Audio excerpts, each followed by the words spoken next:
Salut à toi qui regarde cette vidéo. Alors aujourd'hui on se retrouve pour une vidéo que vous avez été beaucoup à me demander sur mon Instagram quand vous avez vu que j'avais posté la photo de ma machine à pâte ouverte. C'est tout simplement comment ouvrir et nettoyer sa machine à pâte parce qu'apparemment il y a beaucoup de monde qui ne sait pas comment faire.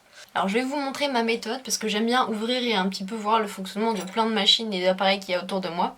Et donc du coup j'ai réussi à voir comment on pouvait la démonter et la nettoyer. Alors j'ai pas la prétention de dire que cette méthode va marcher pour tout le monde parce que ça dépendra évidemment de votre type de modèle de machine à pâte. Donc moi c'est une Imperia, mais en fait c'est une machine à pâte, c'est-à-dire que si vous n'avez pas encore de machine à pâte et que vous comptez en acheter une incessamment bientôt sous peu, ne vous faites pas avoir, n'achetez pas les machines à pâte genre de la marque Fimo ou des trucs qui vous c'est écrit genre spécial polymère machin, parce que c'est une machine à pâte pour faire des pâtes. Tu sais le truc que tu manges en fin de mois quand t'as trop fait d'achats de loisirs créatifs. Ben voilà, les machines pour faire des pâtes, les pâtes les aliments.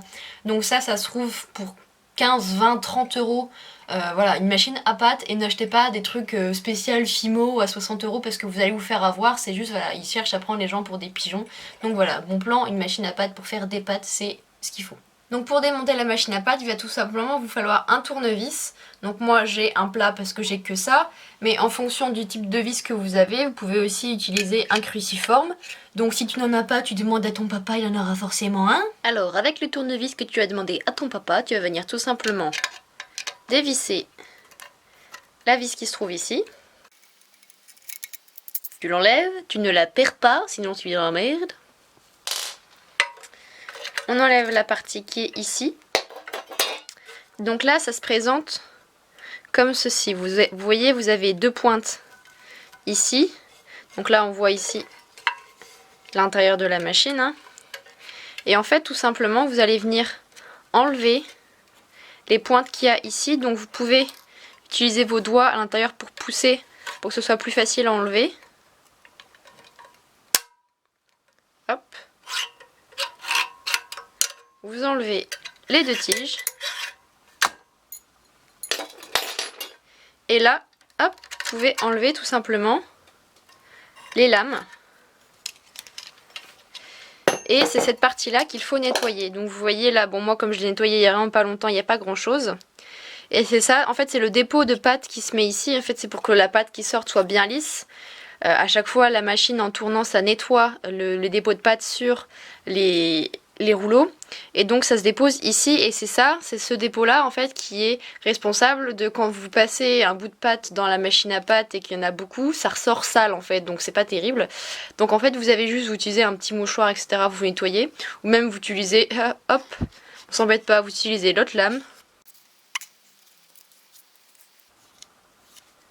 Et voilà, vos lames sont propres.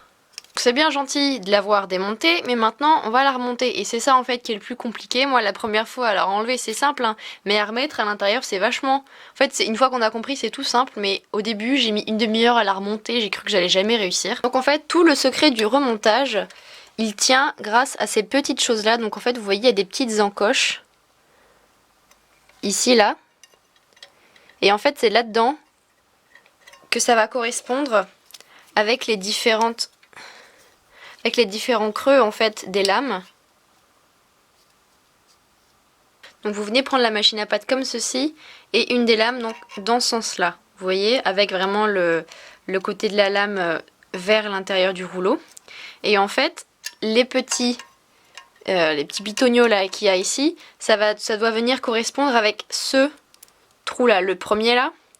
Et donc vous venez tout simplement reposer, donc faites attention parce que des petites extrusions comme ça, il y en a une là et une de l'autre côté. Donc vraiment vous venez le poser de manière à ce que hop, ça se mette bien dessus. Donc vous vérifiez bien d'un côté et de l'autre que ça s'est bien remis, que c'est en appui.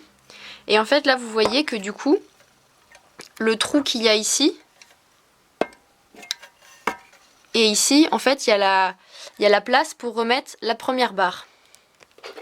Donc vous prenez la barre, vous venez l'insérer en fait par l'endroit où elle est sortie.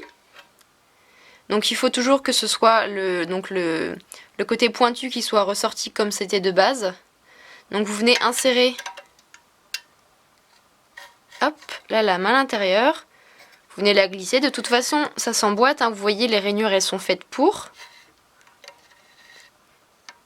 et vous venez la placer en fait de manière à ce qu'elle puisse s'emboîter jusque dans le trou au bout. Vous voyez ce trou là qui est fait pour, hop. Il faut bien enfoncer, donc là si vous avez des pinces c'est le moment de pouvoir vous en servir. Hop, comme ça évite de vous faire mal et de vous planter sur le truc. Donc la première lame elle est remise et la deuxième c'est exactement le même principe. Il y a les petits trous au fond ici là-bas et ici. Vous venez placer en faisant correspondre et vous venez mettre la deuxième barre.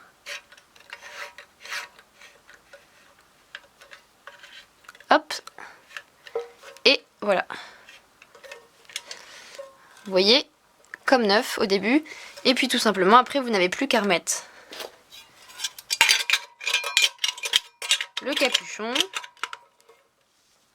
Vous remettez la vis que vous n'avez pas perdue, évidemment. Et voilà, votre machine à pâte est propre et elle fonctionne. Donc j'espère que ce petit cours de mécanique polymérique vous aura plu. Dites-moi si pour vous ça a marché. J'espère que je vais vraiment pouvoir aider pas mal d'entre vous à nettoyer ça, parce que c'est vrai que c'est vraiment pas pratique quand elle est sale et que ça laisse des bouts de pâte. C'est vraiment, enfin voilà, notre aplat, si on utilise une pâte blanche, c'est foutu. Donc voilà, j'espère que ça vous aura aidé et je vous dis à mercredi prochain pour une vidéo avec la team Yes We Craft.